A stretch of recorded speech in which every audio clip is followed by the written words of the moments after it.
दोस्तों, अगर आपसे कोई पूछे कि ये ब्रह्मांड, ये यूनिवर्स कितना बड़ा है, तो आप कहेंगे बहुत ही बड़ा है। मगर इस बहुत की कोई परिभाषा नहीं है। वो इसलिए क्योंकि अभी तक वैज्ञानिक पूरे ब्रह्मांड का केवल और केवल 1% हिस्सा ही जान पाए हैं। जी हाँ दोस्तों, इसलिए आम इंसान के लिए ये अंदाज़ा लगाना बहुत मुश्किल है कि ये ब्रह्मांड कितना बड़ा है।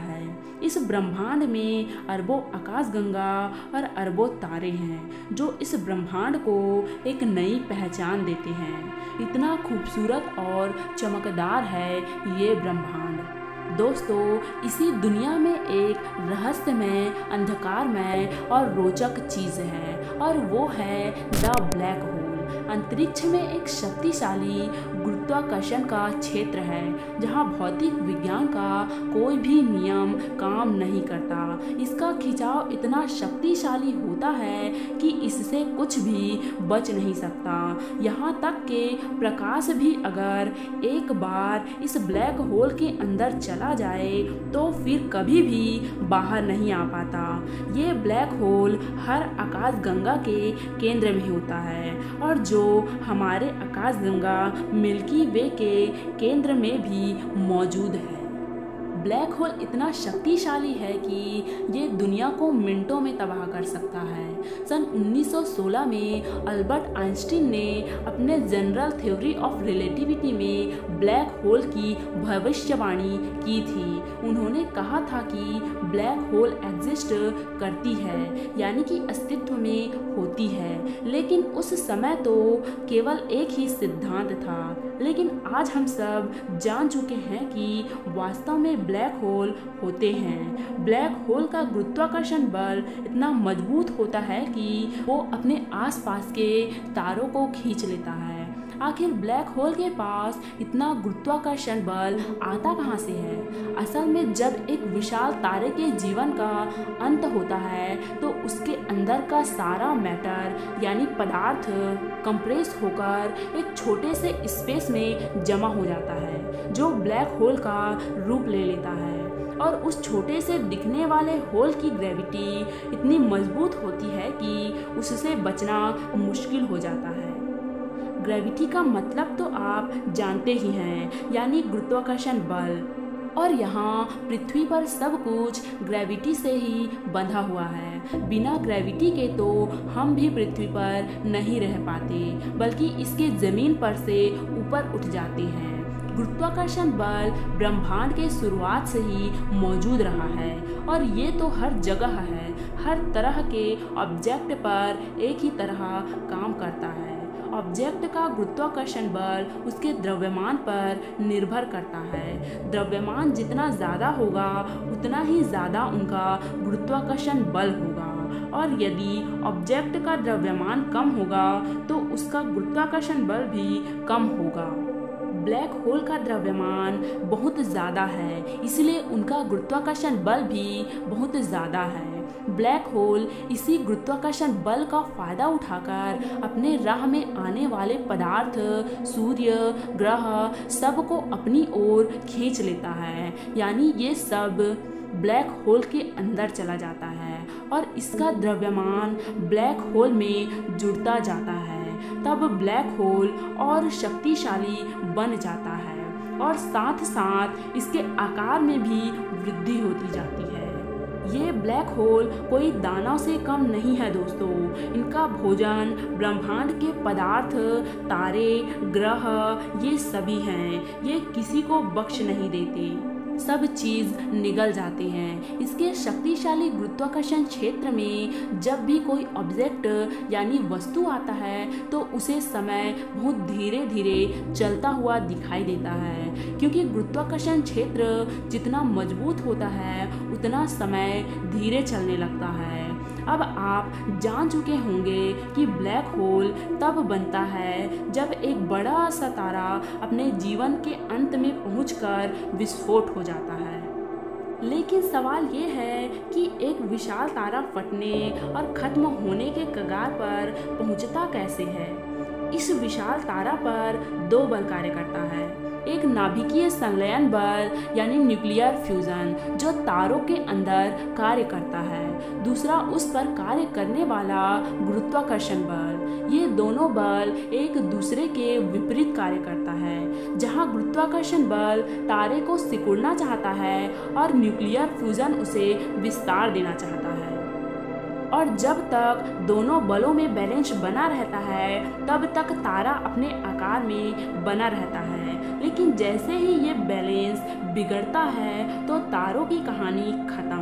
तारों का बैलेंस तब बिगड़ता है जब धीरे धीरे उसके अंदर का न्यूक्लियर फ्यूल खत्म हो जाता है, जिसके वजह से वो ठंडा होने लगता है। फिर तारों के पास ऐसा कोई फोर्स नहीं होता जो ग्रेविटी को बैलेंस कर सके।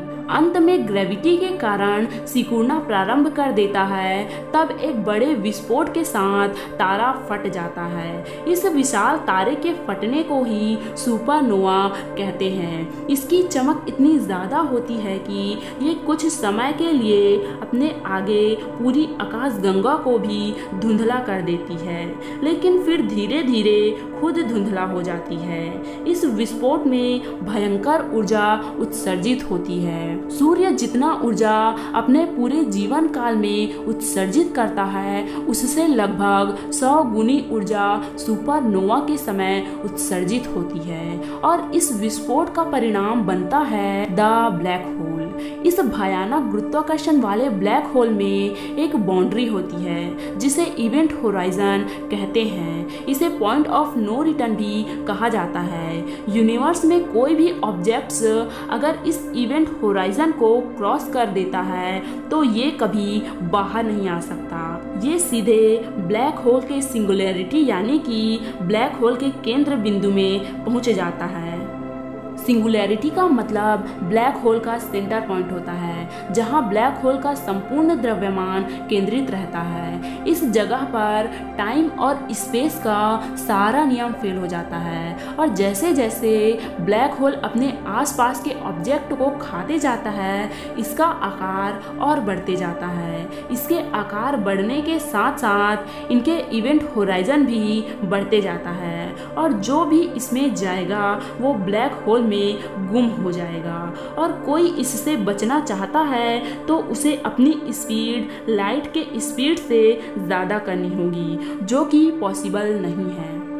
कुछ ब्लैक होल के चारों ओर एक डिस्क होती है जिसे एक्रेशन डिस्क कहा जाता है। ये डिस्क धूल कण गैस मलबे से बना होता है जो ब्लैक होल की ग्रेविटी से खींचे चले जाते हैं और ब्लैक होल की ज़बरदस्त ग्रेविटी की वजह से काफ़ी तेज़ी से ब्लैक होल का चक्कर लगाते हैं। यदि इसके थोड़ा और अंदर जाए तो एक और लाइन होती है जिसे फोटोन स्फीयर कहा जाता है। यहाँ प्रकाश ब्लैक होल का चक्कर लगाता है। दोस्तों, ये ब्लैक होल 4 प्रकार के होते हैं। पहला स्टेलर ब्लैक होल, यह काफ़ी आसानी से पाए जाते हैं। वैज्ञानिकों के अनुसार हमारी आकाशगंगा मिल्की वे में इनकी संख्या 10 मिलियन से 1 बिलियन के बीच हो सकता है। ऐसे ब्लैक होल तारों के अंत के बाद निर्माण होते हैं और इनका मास यानी द्रव्यमान लगभग 20 से 100 सूर्य के बराबर हो सकता है। दूसरा होता है प्राइमोर्डियल ब्लैक होल। ये ब्लैक होल आकार में बहुत छोटे होते हैं, जिनका आकार सिर्फ एक एटम जितना होता है, लेकिन इनका वजन हिमालय के बड़े पर्वत जितना होता है। तीसरा होता है इंटरमीडिएट ब्लैक होल। ऐसे ब्लैक होल होने की संभावना बताई जाती है। ये तब बनते हैं जब बहुत सारे स्टेलर ब्लैक होल आपस में टकराकर मर्ज हो जाते हैं। और चौथा होता है सबसे विशाल और भयानक सुपरमैसिव ब्लैक होल। ये ब्लैक होल सबसे बड़े होते हैं, जिनका मास लगभग 10 से 100 मिलियन सूर्य के बराबर हो सकता है। सुपर मैसिव ब्लैक होल हर आकाशगंगा के सेंटर में होता है। हमारे मिल्की वे के सेंटर में भी एक सुपर मैसिव ब्लैक होल है जिसे सेमिटेरियस ए स्टार नाम दिया है, जिसका द्रव्यमान हमारे सूरज के द्रव्यमान से 40 लाख गुना बड़ा है। सुपरमेसिव ब्लैक होल का घनत्व इतना ज़्यादा होता है कि यदि ब्लैक होल से 1 चम्मच मिट्टी निकाल लिया जाए तो इसका द्रव्यमान पृथ्वी के 10 हाथी के बराबर होगी। दोस्तों, अब तक तो आप समझ गए होंगे कि ये ब्लैक होल कितना खतरनाक होता है। ये सोचकर ही मन में कई सारे सवाल आते हैं और उनमें से पहला सवाल है कि यदि कोई इंसान इस ब्लैक होल में गिर जाए तो उसका क्या होगा। हमारे धरती से सबसे नज़दीक ब्लैक होल गाइआ BH1 है जो हमसे 1560 प्रकाश वर्ष दूर है। अगर कोई इंसान इस ब्लैक होल में गिरने की सोच रहा है तो उसके लिए ये ब्लैक होल सबसे नज़दीक होगा, जहां अगर आप प्रकाश की गति से भी जाएंगे तो आपको 1560 सालों का समय लगेगा।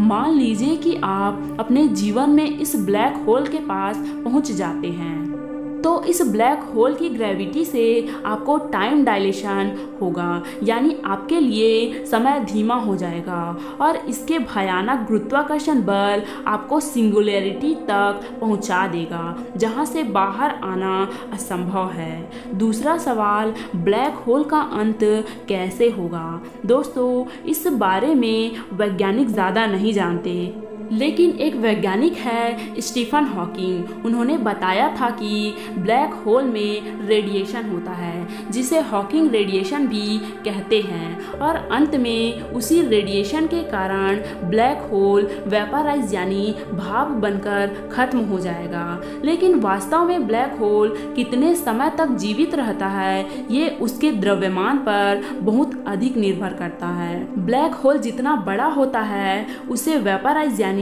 भाप बनने में उतना ही अधिक समय लगता है और ये समय यूनिवर्स की उम्र से कई ज़्यादा होगा। तो दोस्तों, ब्लैक होल से जुड़ी ये जानकारी आपको कैसी लगी हमें कमेंट में ज़रूर बताना।